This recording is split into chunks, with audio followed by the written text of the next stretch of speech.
First, I'd like to say that we have been working in good faith with the Government of Alberta for many months now as part of a working group to explore both the clean electricity regulation as well as the oil and gas cap.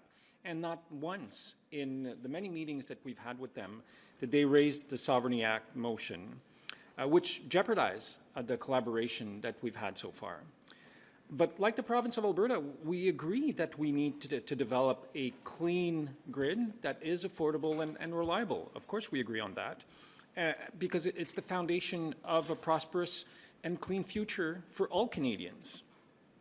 The draft regulations that I introduced this summer provide a lot of flexibility for many jurisdictions across the country who still use fossil fuels, and more specifically natural gas, to continue doing so after 2035. There is no cliff, as Premier Smith has said many times, for those jurisdictions using natural gas.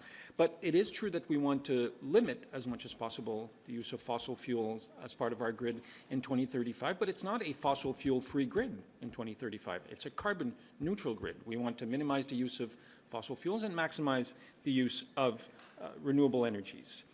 The Government of Canada is making historic investment to support this transition with provinces and territories. Another $40 billion in the last fall budget was announced to support the development of clean electricity across the country. And recently in Alberta, 50 projects worth more than $600 million have been invested to help Albertans and the Government of Alberta achieve this.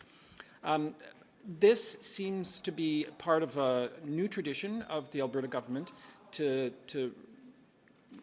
ideologically position their government on issues of clean electricity, renewable energy. They have put a moratorium, Premier Smith has put a moratorium on place, which is jeopardizing $30 billion worth of investment in the province, putting thousands of jobs at risk.